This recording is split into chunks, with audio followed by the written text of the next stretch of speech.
Finally real estate में invest कर रहे हो, फ्लैट ले रहे हो, तो प्राइस पर स्क्वायर फुट कितना हुआ? इंडिया में फ्लैट लेते वक्त सिर्फ प्राइस पर स्क्वायर फीट देखना सबसे बड़ी कॉमन मिस्टेक है। सो सबसे पहले समझिए कारपेट एरिया।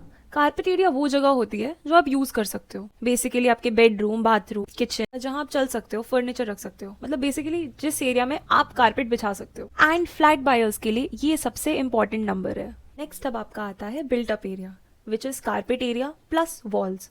अब वॉल्स आप यूज नहीं करते, लेकिन वो आपके बिल्टअप एरिया में ऐड होती है। एंड अब आता है सुपर बिल्टअप एरिया, जो एड्स में दिखाया जाता है। सुपर बिल्टअप एरिया होता है built up area plus the common areas, जैसे lift, lobby, corridor, club houses. अब ये ऐसी जगहें होती हैं जो आपके फ्लैट के अंदर नहीं होती, तो आपकी वो प्राइवेट जगहें नहीं है, लेकिन तब भी आप उनका पैसा दे रहे हैं। एंड यहीं से आता है लोडिंग परसेंटेज। इसका मतलब आप कितना परसेंटेज कॉमन एरियाज के लिए पे कर रहे हो। वो जितना कम परसेंटेज होगा उतना बेहतर आपको वैल्यूएशन होगी। इंडिया के काफी प्रोजेक्ट्स में ये लोडिंग 30 to 40% तक होती है। मतलब 1000 स्क्वायर फीट में 300 से 400 स्क्वायर फीट तो ऐसे ही गया। मतलब जितनी हाई लोडिंग होगी उतना कम आपका यूजेबल स्पेस होगा, उतना कम आपका कारपेट एरिया होगा। मतलब आपको कम वाला बेटर रहेगा। इसलिए सिर्फ प्राइस स्क्वायर फीट देखना गलत है। तो फेयर कंपैरिजन हमेशा कारपेट एरिया प्राइस पर स्क्वायर फीट के बेसिस पर होता है। सेम बजट में 2 फ्लैट्स हो सकते हैं, लेकिन जिसका कारपेट एरिया ज्यादा होगा वो ज्यादा वैल्यू देगा। तो बुकिंग से पहले हमेशा प्रोजेक्ट को रेरा वेबसाइट पर वेरीफाई करें। कारपेट एरिया लीगली मेंशन्ड होता है, ब्रोशर से ज्यादा इंपॉर्टेंट। तो फ्लैट खरीदते वक्त ये क्वेश्चन जरूर पूछिए, कारपेट एरिया कितना है, कारपेट एरिया प्राइस पर स्क्वायर फीट कितना है,